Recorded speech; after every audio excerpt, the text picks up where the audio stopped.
I don't like sports.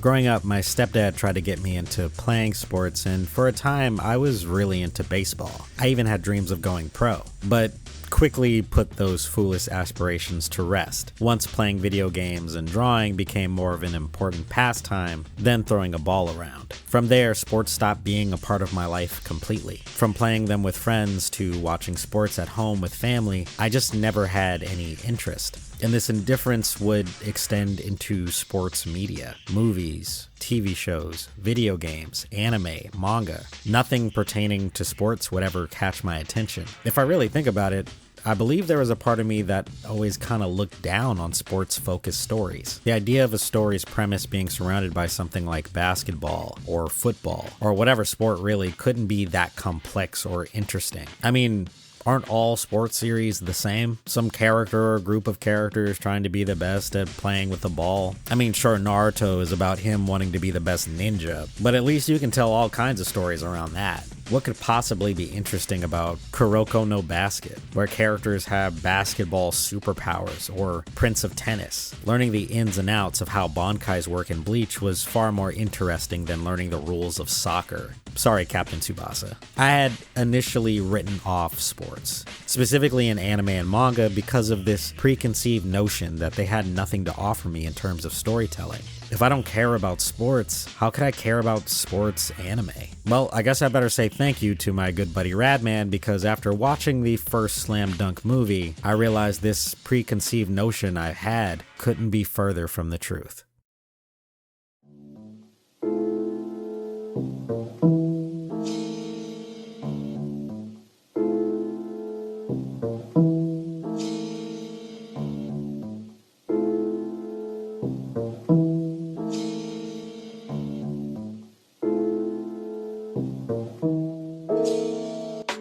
I remember the day the first trailer for this Slam Dunk movie released. There was a lot of worry over the use of 3D animation, as one would expect. CGI will always be cause for concern, especially for fans of anime in particular, where actual impressive 3D animation is much rarer than the worst looking bears or horses you'll ever see. To make matters worse, the content this movie would be adapting is famed for having some of the greatest presentation in all of manga. Incredibly fast-paced action, highly detailed character models, an uncanny flow and kinetic energy to the way your eyes track across the pages throughout this epic, climactic showdown that means the world to each of our protagonists. These are some very big shoes to fill. Bringing pages like this to life with 3D animation is a very tall task, so naturally, I was with the overwhelming majority who were very worried about how this movie was going to turn out.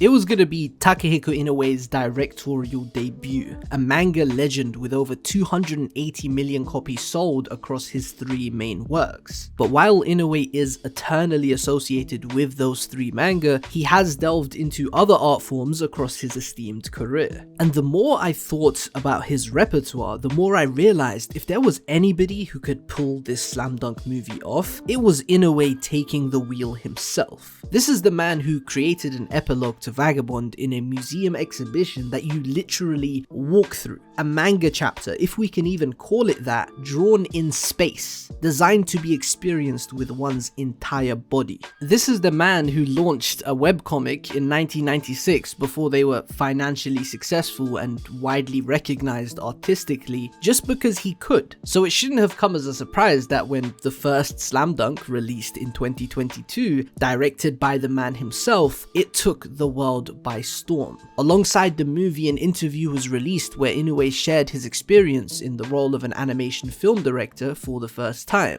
There's so many gems in this interview, but one thing I want to call attention to is the insistence on making sure that the visual direction of the film resulted in a lifelike experience. Inoue said he was thinking a lot about texture, like the texture of paper for example, as if he's trying to bring his manga to life. He wanted the movie to feel smooth and not shiny. He wanted the characters to feel like they were really there, to break the barrier between fiction and reality.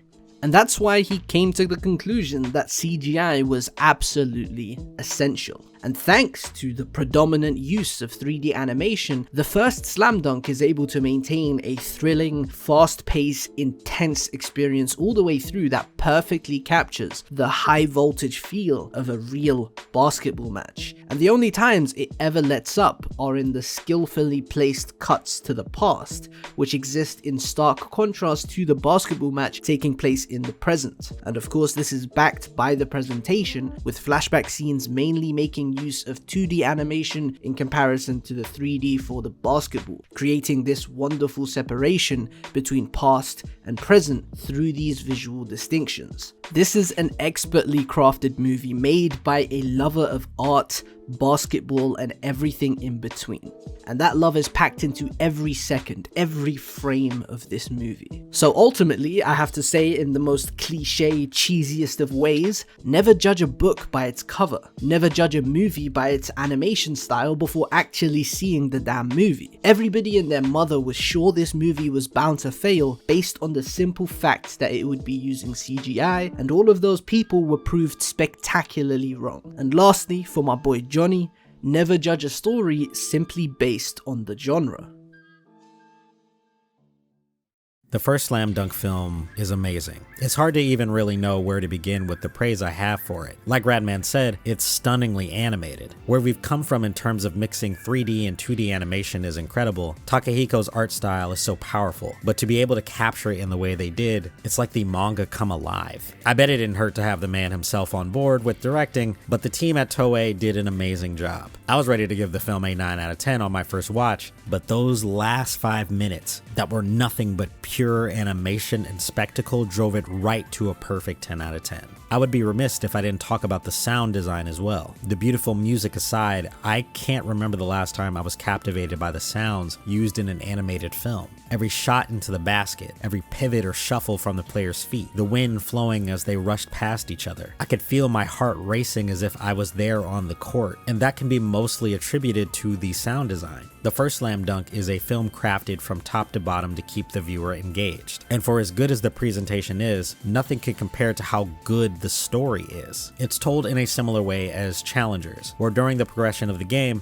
the event that led to this point from the perspective of different characters is illustrated to the viewer, specifically the perspective of the film's lead, Ryota Miyagi. We witness his upbringing, being inspired by his older brother and his love for basketball, the toll it took on his family after his brother's passing, and how it has guided him to this point. This is a story about perseverance, finding a way to keep going through the tough times, but it's also about grief, failure, family, friendship, and how to find your own way. But more than anything else, it's about characters. The sport of basketball is the stage where these events are able to play out, but it's not the main focus. The sport is a conduit for these characters to express themselves through the game. While the rules of basketball can be complex, the game itself is simple. Beat the other team by scoring more points. Shohoku High is on the back foot for a majority of the game. They're up against one of the best teams in the country after all. As they desperately fight and strategize to defeat the other team, the layers of their character are revealed. Not just Ryota,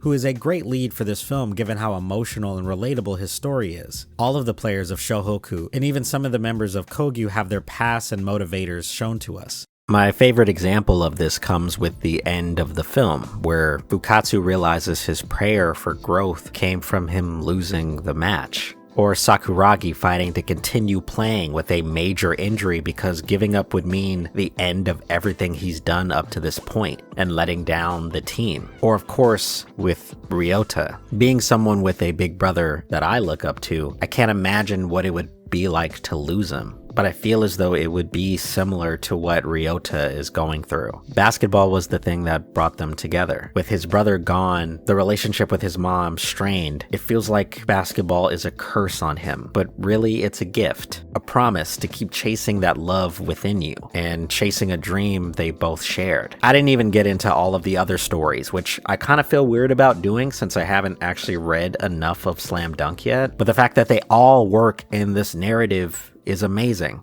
I've seen a number of films struggle to capitalize on a big cast of characters, and it's often due to complicated plots and settings that don't give enough room for multiple characters to be utilized. But the first Slam Dunk doesn't have this issue because the plot and setting are simple, an intense game of basketball. As someone who knew nothing about the series prior, I feel a strong bond with these characters from only 2 hours of getting to know them through this game. You allow the characters to shine by giving them an arena to test themselves and prove their resolve, their individual skills, their rivalries, their growth. Everything they've been through to get to where they are is on display through their actions as they play the game. Every movement, every decision, every basket scored is symbolic of who they are. I've always said that characters are the most important aspect of any story, typically quoting director and creator of Mr. Robot, Sam Ismail, when he said, "One thing that I think, again, conventionally, we lean on plot a lot of times, way too much. Because plot inevitably has to make sense, and you have to kind of understand it.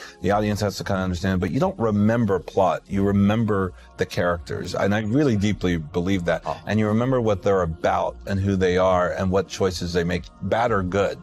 And that will ultimately resonate more than the sequence of events that happen on the screen." First Slam Dunk is amazing because it's the ultimate version of this concept. If you were to change the sport to something else, the part that makes the story so great doesn't really change. Or does it? Now don't get me wrong, the characters themselves care and love about basketball so much, it becomes this force that envelops the narrative. Sports have a culture of their own. The way the characters dress, the lingo they use, the way they behave is indicative of the sport. You change that, they become completely different characters, but the heart of it all remains the same. Their passion, personalities, their connections, what makes them so interesting can still remain the same regardless of the sport. This movie didn't just prove me wrong on what I thought sports series could be. It completely changed my perspective. These might be the kinds of stories that I would like over anything else. Character-driven narratives with an ambitious cast who are trying their best to overcome their own issues and explore what makes them human. After watching it, it caused me to go and watch some sports series that I may have passed up on in the past. Ice Shield 21, Haikyuu,